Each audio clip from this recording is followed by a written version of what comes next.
Bismillahirrahmanirrahim. Assalamualaikum warahmatullahi wabarakatuh. Alhamdulillah, hari ini kita masih diberi kesempatan oleh Allah guna belajar lagi. Bagaimana keadaan kalian hari ini anak-anak? Alhamdulillah, luar biasa, sehat selalu. Allahu Akbar. Nah, hari ini kita belajar tentang manfaat kemerdekaan bagi kesejahteraan bangsa Indonesia. Tema 2, perbedaan dalam persatuan. Subtema 3, pembelajaran 1, muatan IPS. Kemarin kita sudah belajar tentang proklamasi kemerdekaan Indonesia dan kita sudah merayakan Dirgahayu Republik Indonesia yang ke-75. Bangsa yang besar adalah bangsa yang tahu sejarahnya.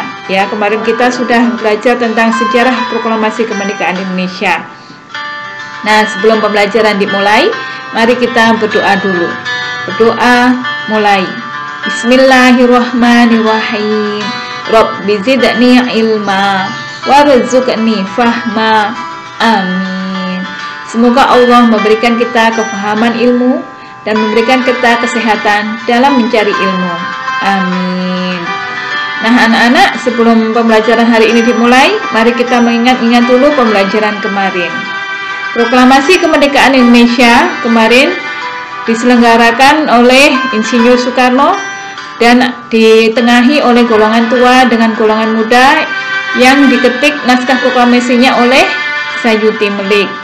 Sebelum itu, perjuangan Indonesia bersifat kedaerahan dan setelah adanya proklamasi, kemudian datang tentara sekutu dengan diboncengi oleh Nika, yaitu tentara Belanda, mengadakan perundingan-perundingan yang bersifat nasionalisme, diantaranya yaitu perundingan Linggarjati, perundingan Renville, perundingan Romroyen, dan perundingan KNP. Lalu bagaimana sih kita mengisi proklamasi kemerdekaan Indonesia? Salah satunya adalah dengan belajar. Lalu manfaat apa? Manfaat kemerdekaan bagi kesejahteraan bangsa Indonesia itu apa ya? Hari ini kita pelajari. Perhatikan ya. Manfaat yang pertama di bidang pendidikan adalah, perhatikan, pada masa penjajahan, pendidikan hanya dimiliki oleh golongan bangsawan. Tidak semua golongan penduduk di Indonesia pada waktu itu bisa menikmati pendidikan, hanya golongan-golongan tertentu saja, dan hanya kaum laki-laki yang berhak memperoleh pendidikan. Namun setelah kemerdekaan, semua rakyat berhak memperoleh pendidikan, terutama yang mempelopori adanya pendidikan yaitu R.A. Kartini, yaitu yang menyamakan haknya para wanita untuk memperoleh pendidikan. Tujuan bangsa Indonesia adalah pendidikan yang layak bagi semua golongan. Ini tercantum dalam pembukaan Undang-Undang Dasar 1945 Alinea 4, yaitu mencerdaskan kehidupan bangsa.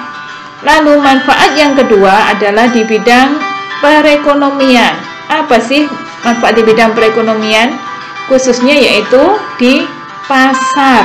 Coba perhatikan, sebelum merdeka, sebagian rakyat Indonesia hidup dalam perekonomian yang sulit. Kebijakan para penjajah menyengsarakan rakyat.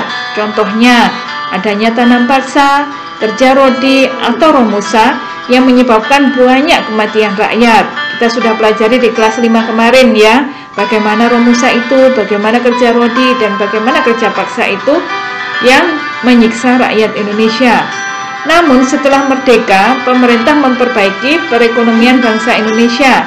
Hal ini seperti dalam cita-cita bangsa Indonesia yang tercantum dalam pembukaan Undang-Undang Dasar 1945 Alinea kedua, yaitu kemerdekaan Indonesia yang merdeka, bersatu, berdaulat, adil, dan makmur. Nah, yang ketiga adalah manfaat di bidang sosial. Coba diperhatikan, manfaat di bidang sosial ini banyak sekali. Akhirnya bangsa Indonesia, terutama rakyat Indonesia, memperoleh pekerjaan yang layak. Setelah proklamasi kemerdekaan, setiap rakyat Indonesia memiliki hak dan kewajiban yang sama. Tidak ada pengelompokan rakyat seperti pada masa penjajahan. Meningkatkan kesejahteraan rakyat merupakan tanggung jawab pemerintah. Sebagai warga negara, kita dapat ikut serta meningkatkan kesejahteraan masyarakat sekitar. Contohnya, membuka lapangan pekerjaan untuk mengurangi pengangguran. Contoh yang lain apa ya? Coba nanti dicari. Nah, kesejahteraan dapat terwujud jika warga negara Indonesia hidup dengan rukun. Lalu, bagaimana upaya pemerintah dan rakyat mengatasi permasalahan ekonomi Indonesia pada awal kemerdekaan? Kita lihat.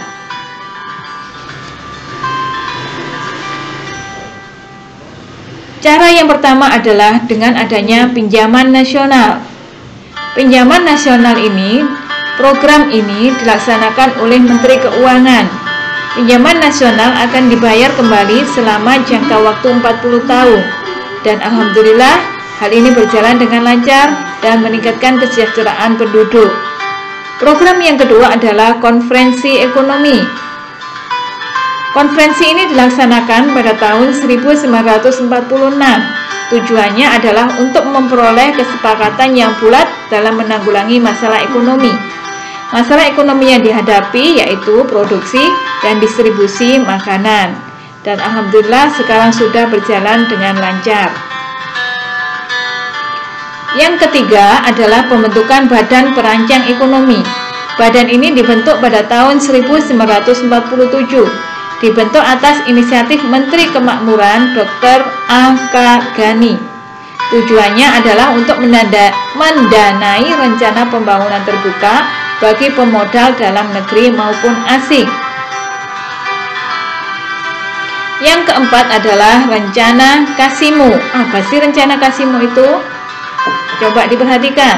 Rencana Kasimu adalah upaya untuk menyelesaikan masalah ekonomi secara konseptual, praktis, dan realistis. Gagasan ini muncul dari I.J. Kasimu, Menteri Kesediaan Makanan Rakyat. Makanya disebut dengan rencana Kasimu. Rencana produksi 5 tahun ini dikenal dengan Plan Kasimu. Nanti dipelajari ya di buku apa sih isi dari Plan Kasimu itu. Nah, yang terakhir yaitu Persatuan Tenaga Ekonomi. Apa sih maksudnya? Organisasi ini dipimpin oleh B.R. Motik. Tujuannya untuk menggiatkan kembali partisipasi pengusaha swasta. Harapannya adalah menghilangkan individualisme di kalangan organisasi pedagang sehingga dapat memperkokoh ketahanan ekonomi bangsa Indonesia. Nah, anak-anak, semoga ilmu hari ini bermanfaat. Kita sebagai generasi muda usahakan dapat mengisi kemerdekaan ini dengan sebaik-baiknya, dan semoga kita sukses untuk mengisi bangsa Indonesia menjadi negara yang maju, adil, dan berdaulat. Terima kasih. Jangan lupa sholat 5 waktunya dan murojaahnya. Wassalamualaikum warahmatullahi wabarakatuh.